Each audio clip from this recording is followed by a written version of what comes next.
Existe uma cidade que foi amaldiçoada pelos próprios deuses? Uma lenda tão rica que você merece conhecer.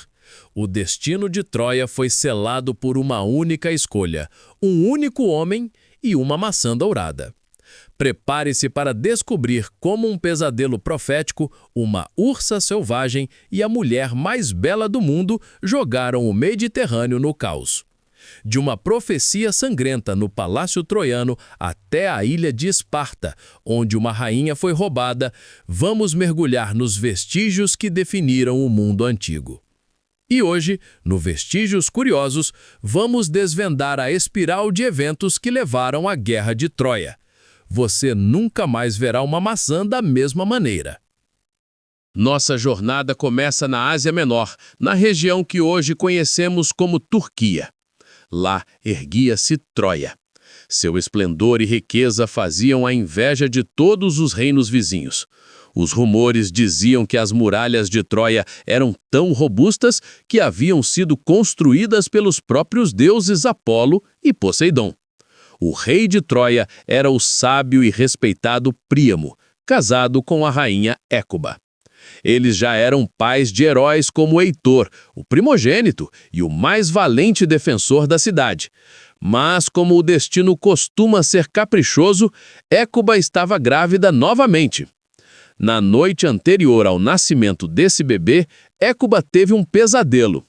A cidade de Troia ardia em chamas. Assustado, Príamo consultou o oráculo, uma prática comum e vital para os governantes da época. A resposta que recebeu foi de gelar o sangue. A criança que Écuba esperava traria a ruína completa de Troia. Esse bebê seria o incêndio que o sonho previu. O tempo era curto. Écuba deu à luz um menino lindo e saudável, a quem chamou de Alexandre. Mas Príamo tomou a decisão mais difícil de sua vida. O bebê deveria ser sacrificado. Ele entregou a criança a um servo leal, o pastor Agelau, com a ordem de dar um fim ao príncipe. Agelau, entretanto, não conseguiu cumprir a ordem. Em vez de matar o bebê, ele o abandonou nos pés do Monte Ida, deixando-o à própria sorte. Uma maneira de evitar a culpa, mas transferir o julgamento aos deuses. Mas aqui está a primeira grande reviravolta que desafiava o destino. Dias depois, Agelau voltou ao local. Para seu espanto, o bebê estava vivo e sendo amamentado por uma ursa. Para Agelau, isso era um sinal inegável. Não era a vontade dos deuses que o bebê morresse. Ele o acolheu, chamou-o de Paris e o criou como seu próprio filho. O pequeno príncipe cresceu como um pastor, forte, belo e completamente alheio ao seu sangue real e à profecia. O destino se abriu para Paris graças a um casamento, o casamento da Nereida Tétis com o mortal Peleu. Sim, os pais do futuro herói Aquiles. Todas as divindades foram convidadas, exceto uma, Eris, a deusa da discórdia. Furiosa com a desfeita, Eris armou um plano que mudaria a história. Ela rolou uma única maçã dourada na mesa do banquete dos deuses. Nela, uma inscrição simples, mas explosiva, para a mais bela. Imediatamente, 3 deusas poderosíssimas reivindicaram a maçã. Hera, a rainha dos deuses e esposa de Zeus. Atena, a deusa da sabedoria e da guerra estratégica. E Afrodite, a deusa do amor e da beleza. A briga foi tão épica que Zeus teve que intervir. Ele não podia escolher um lado sem ofender os outros dois, o que seria catastrófico. A solução, ele elegeria um juiz imparcial entre os mortais. E quem foi o escolhido? O humilde pastor, Paris, o homem cujo nascimento fora o prenúncio da destruição. Na caverna no Monte Ida, Paris se viu diante de 3 deusas imortais. Sua ingenuidade pastoral estava prestes a ser testada pela tentação divina. E então, o leilão começou, cada deusa oferecendo um suborno irresistível. Hera prometeu a Paris poder, torná-lo o rei mais rico da Ásia, mais esplendoroso que qualquer um. Atena prometeu glória, torná-lo o maior general de todos os tempos, um conquistador lendário. Afrodite prometeu amor, dar-lhe a mulher mais bela do mundo. Atena e Hera apelaram para a ambição, mas Paris foi fisgado pela imagem que Afrodite lhe mostrou, a de Helena de Esparta. Ele entregou a maçã, o pomo da discórdia, a Afrodite. O destino estava selado. Hera e Atena, humilhadas, juraram ódio eterno a Troia. Antes de Paris poder ir atrás do prêmio, ele precisava se reencontrar com seu verdadeiro passado. Em Troia, o rei Príamo estava organizando um festival em homenagem ao filho que ele pensava ter perdido, o príncipe Alexandre.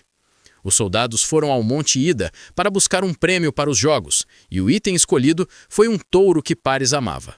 Para recuperá-lo, Paris viajou à cidade grande. Ele se inscreveu nos jogos e, com sua força, começou a vencer todos os adversários. O clímax veio na luta final. Paris contra o inigualável Heitor, o campeão de Troia. Numa luta impressionante, Paris venceu. A humilhação foi demais para um de seus irmãos, Deifobo, que sacou a espada para matar o pastor atrevido. Paris correu para se refugiar no templo de Zeus. Nesse momento crucial, a princesa Cassandra, irmã de Paris e Heitor, soltou um grito desesperado. Cassandra era uma profetisa amaldiçoada. Ela havia rejeitado o deus Apolo, e ele, em retaliação, concedeu-lhe o dom da profecia, mas atirou o poder da persuasão. Ela via o futuro, mas ninguém jamais acreditava nela. E ela gritou: "Matem-no! Ele é o incêndio que consumirá Troia!" Mas ao invés de ouvir a louca, Hécuba se aproximou do jovem. Seu instinto de mãe foi mais forte que a razão. Ela reconheceu o filho. Agelau, chamado, confirmou a história e mostrou o chocalho que a própria Hécuba havia feito para o bebê. O reencontro foi de lágrimas e festa. A profecia foi ignorada. Na Grécia, Helena já estava casada. Antes de se casar, todos os reis e príncipes gregos a cortejaram. O pai de Helena, o rei Tíndaro, de Esparta, estava em um dilema.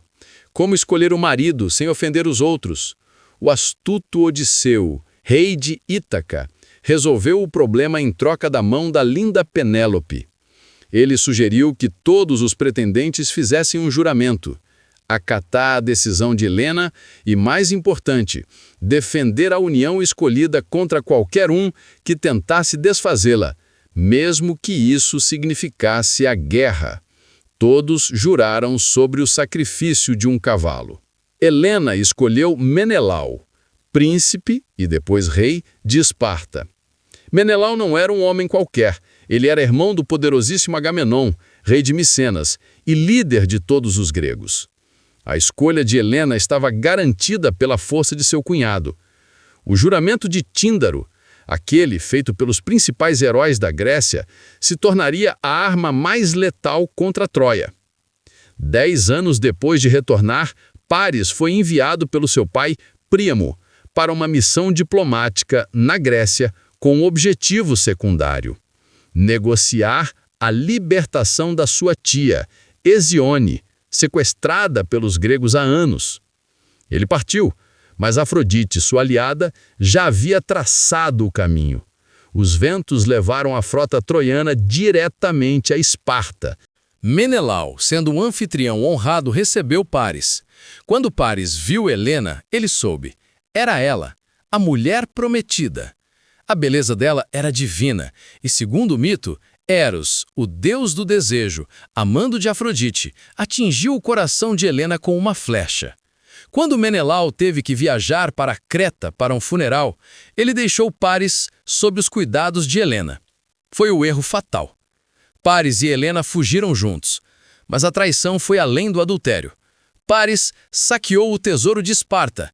Esse ato não apenas violou o sagrado laço matrimonial e a hospitalidade, que para os gregos era uma lei divina, mas também roubou o reino.